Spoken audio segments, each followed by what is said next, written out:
With Ottawa 67's defenseman, forward, utility man, whatever the case may be, Alec Belanger. Alec, first of all, how are you getting through this pandemic? Not bad.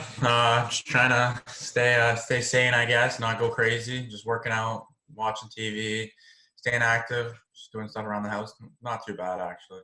Are you much of a gamer at all? Yeah, play a little bit of gaming at night. I try to only play like from 8 o'clock to like 11. Try to keep it to a minimum, I guess. Not go too crazy. I'm assuming it's a little bit tougher during these times to limit yourself. Yeah, I try to like watch a little bit like TV shows. I'm trying to play the guitar too. I'm trying to learn how to play the guitar, so I'm trying to stay busy. Are you any good at the guitar? Getting better. It's been like a month now that I've been playing like just like 2-3 hours a day, so I'm getting a little better. 2-3 hours. That's a lot of time to be putting in. It's tough though. It's really tough. My brain sometimes doesn't like to work with my fingers, so I don't know. It's sometimes frustrating. Just before we started recording, you said you were able to work out with your dad a little bit. What kind of setup do you have at home?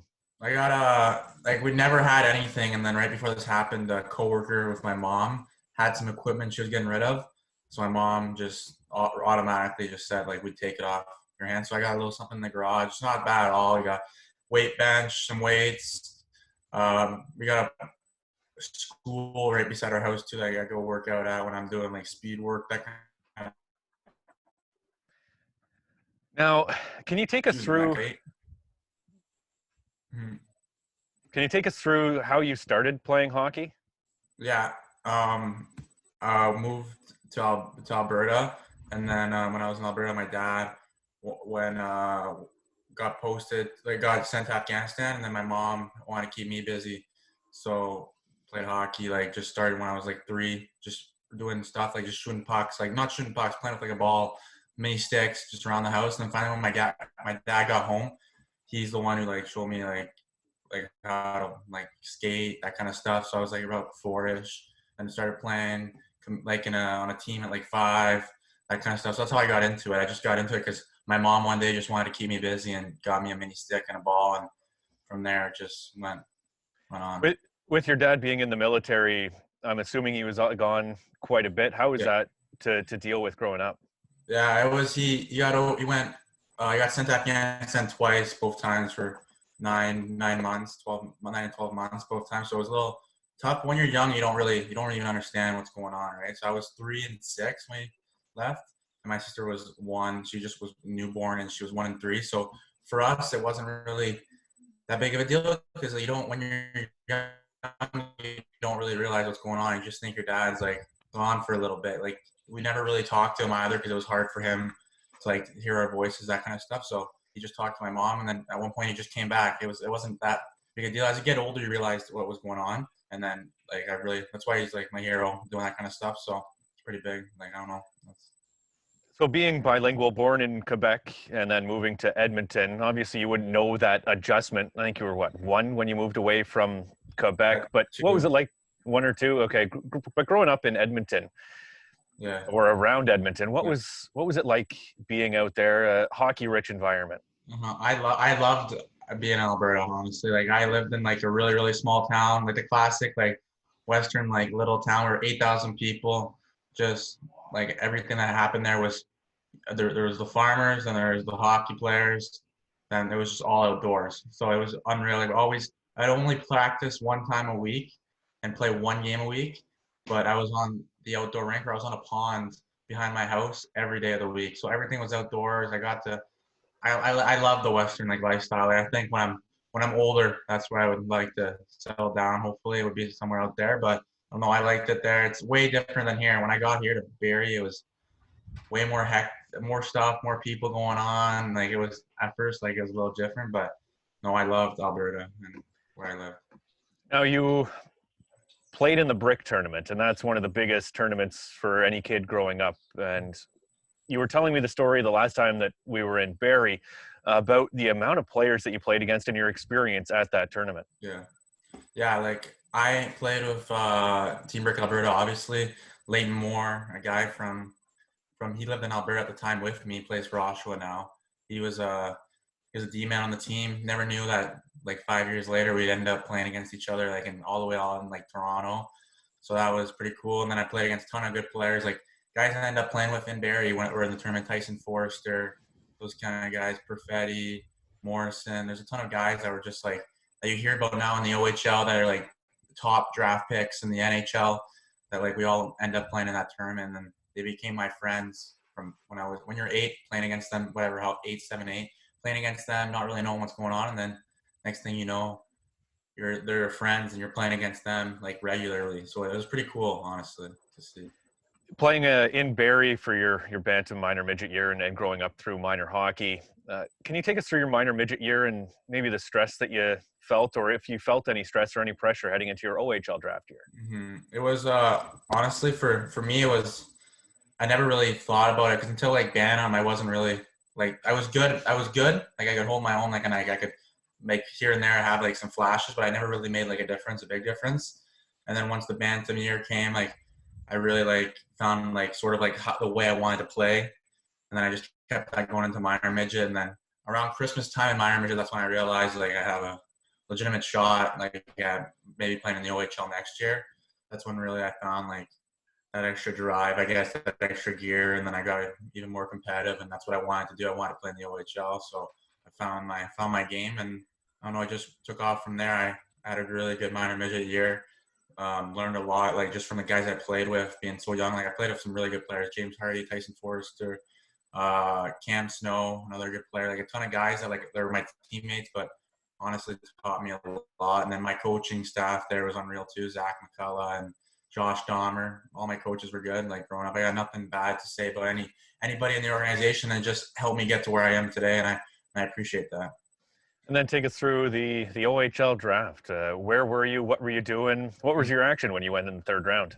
I was sitting at home, not thinking too much. I got up at like 8 o'clock, had breakfast, a little nervous, shaking because at school the whole week everybody was just talking about Alex in the draft Saturday. So I was getting sort of nervous, and there's a lot of like, you don't want to really let anybody down, right? So I was watching the draft, and then I felt good about like a ton of teams, like just the talks I had, meetings I had. I didn't really know at all. I knew that there was like an area I would go in.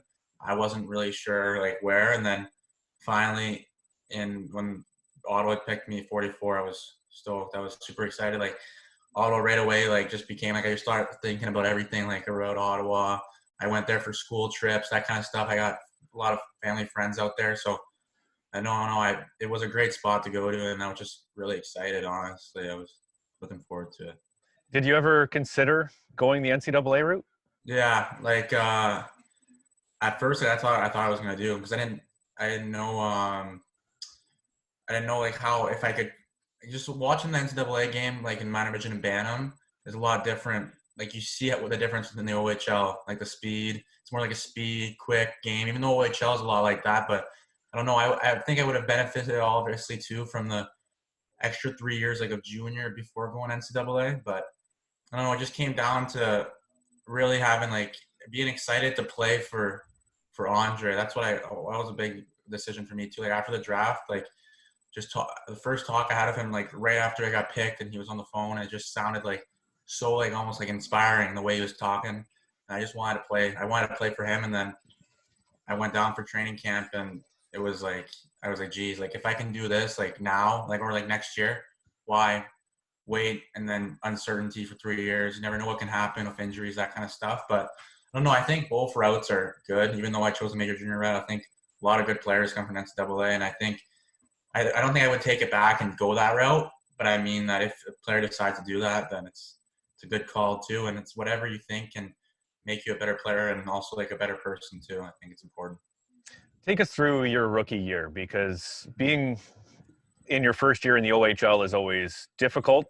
Your situation was a little bit different, bouncing back and forth a little bit between the CCHL and the OHL with the 67s, and then going into the playoffs. I want to ask you about that separately, but take us through your initial season in the OHL. Yeah, it was a little. I knew right away after I signed that when I signed, I was the AVP man, like in line. I knew it was going to be a battle. Like I just trained hard all summer, tried to get my body in shape, which I feel like I did. Like I was ready physically. Like I was ready enough physically as you can be as a 16-year-old to like hopefully like just like hold your own, that kind of stuff. I felt good, and then obviously like, it was just a numbers thing, and I couldn't win a spot earlier in the season. So got sent to CC. I took it obviously as like motivation. I didn't take it as I took it as like constructive criticism. I wasn't blaming anyone. I didn't want to pout. I knew right away it was just an opportunity to just get better and like honestly just like meet some new players, learn some new stuff, have a new coach, a different coach, have different opinions from different guys. I like just watching guys and getting to learn from them. So I did that a lot. And then finally, like around Christmas time, I felt like I had found my game, like more how to play major junior. As much as mature as I was, like it was obviously you're not as mature as you are like I am now, but I found like somewhat the way I wanted to play like major junior, and that junior A helped me a lot. So I think it was the right decision for me to go there. And then I was really excited when I got brought back with the team. It was really cool. Anybody who's watching this or has heard you speak before knows you're an incredibly positive person. Where does that come from? How do you? Is that something that you're born with? Have you worked on it to be more positive? I don't know. I don't know. Ever since I was younger, like my mom and like she was really positive all the time. So obviously she was with my dad for about 2 years. So that's hard on a single mom, like technically like single mom then with 2 kids. She was always positive and never even looked like anything was bothering her. And then my dad was always a positive guy. My sister too. She's nothing but just joy. And then I don't know. I've always been like a fun, outgoing guy. I got fun friends. Like I just like having fun, like safe fun. Like there's a difference between people who say like they like to have fun, like and they do like stupid stuff. But I mean, like I just like having fun and like enjoying every day. And I don't know, just if I can help someone else, but like if I can make someone smile, it makes me feel good. So that's what I try to do, and that's what I try to live by. Okay, into the playoffs Mm-hmm. of your first year in the OHL. Healthy scratch for the first 10 games Mm-hmm. of the playoffs, and then you get in. What was it like to enter into that Oshawa series in game number 3? Yeah, I don't know. I was hoping, like, you don't want to hope that a guy gets hurt. Obviously, you don't want to hope a guy gets suspended, but you want to hope that if something happens, because it's a game of hockey and it's tricky, like what could happen, you want to hope that you're ready to go and you get a chance. And I was happy to get my chance. And I think I held my own in that game, played some good minutes too, like 8 to 10 minutes, which I think I was able to hold I hadn't played in like 2 months in a real game. I think I did pretty well. So I was happy with that. Happy to see Rip come back after that game because obviously he's a big piece. And he was a good guy to me. He's one of the guys who helped me the most and still helping me out. So I didn't want to see him go down. So it was good to see him come back. And then the finals was something completely different than that, which I don't know. In game 1 of the finals, you take that boarding penalty from Fedor Gordeev that led to a couple power play goals, if memory serves correct, and a big 7-2 win for that first game. Yeah. Impact on the game, obviously. What did that situation? What was it like? Yeah, I got a couple stitches to remember it now, but I don't know. I was honestly just trying to make a difference, like in any way I could. That's what you want to do as a hockey player. You want to try to be a difference maker, like. Whether it's play well defensively, block a shot, do that. And then if it had to be getting drilled into the boards, I don't care. We won. Like, I honestly didn't care. And a lot of people were telling me after the game, like, why didn't anybody jump in? Why didn't anybody jump in? But I would have been more mad if somebody would have jumped in, especially in a playoff game 1. Like, there's a time to step up for a teammate, and I'm the first one to say that. But there's a time where you got to realize, like, if the guy who got hit knows that you're in a playoff game and knows like that you put your ego aside there and you just take that, and then we made them pay a different way, and I was more than happy for that. You know what I mean? So I don't know, I was happy to just make a difference, I guess, but it felt good. Yeah. What was it like to be a part of that entire run? Yeah, I owe a lot to just like coach and the whole coaching staff just keeping me around the team and like letting me learn that kind of stuff. So I felt like I was part of it in a way. Like obviously you're not playing every game, so it's different, but you're trying to just be like, have a positive attitude, be good to your teammates and that kind of stuff. So that's what I was trying to do. And then finally, like when I got in, it made me feel like a little bit more part of it, which was huge. And I don't know, it's crazy to run. Just the guys that on the team, like Sasha was like a different beast in the playoffs. Felleber, everyone, Baller, DiPietro, that guy was like a complete pro. Just that kind of stuff is just crazy to see. Especially I was just so young. I was 16, and I'm getting to see these like pro hockey players, how they play, how they prepare, how they got ready for that big of a game. And just something I was trying to take in everything so I can be that guy for the younger generation when that time comes. You've mentioned a few guys, Merrick Rippon taking you under his wing a little bit. Was there anybody else who really stepped up to look after you in your first year?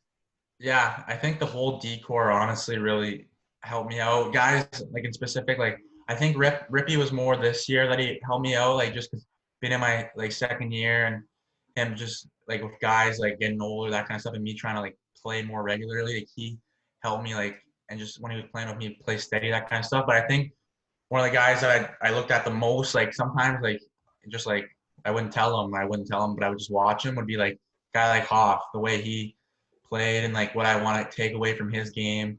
Like you want to try to take away from everybody's game, but I think Hoff was the guy I try to watch the most, like the way he prepared, he got ready. Like he really like just like was a pro in my eyes. So I think a guy like him for sure. Rip Huddy when he was here was always good to me on the back end, and I don't know. I would have to say everybody because like it was everybody just gave me a little bit, and they weren't trying to beat. Like they were trying. Obviously, they want to keep their spot and be that. Like they don't want me taking their spot, but they were just genuinely like guys that tried to help me get better, which I owe a lot to them, and that's what I want to be like. If I can be like those guys, like that's what I'll do. So going from year one to year two, the entire decor returns. Mm-hmm. What was going through your mind during the off season and as training camp when nothing was really settled? Yeah, I obviously like you want a little certainty like in anything in life, that kind of stuff. So it was a little tough, but I knew that like I felt like I had proved myself enough to earn a spot to play next year. And my mentality was honestly like as much as those guys helped me, as much as they helped me and all that kind of stuff, I was coming back, and if they didn't want to trade anybody, if they didn't want to get anybody to leave, then I was just going to earn my spot. I was going to play because I got it, and that's what I feel like I did. I forced like, and I feel like the guys that are still there, like we forced moves to be made. There's just odd guys out, which is what happens like in business and sports. But I think we all just came into camp with the same mentality, and it just went down to what was best for like as management decided what pieces to move and then that kind of stuff. But I just try to grind all summer. I knew I would always tell like when I would be talking about it with my parents and stuff in the upcoming season, like I told them like I might not even have a spot. Like I gotta keep working for this. Like obviously I wanted one. I felt like I could like earn it, and I think that's what I did personally.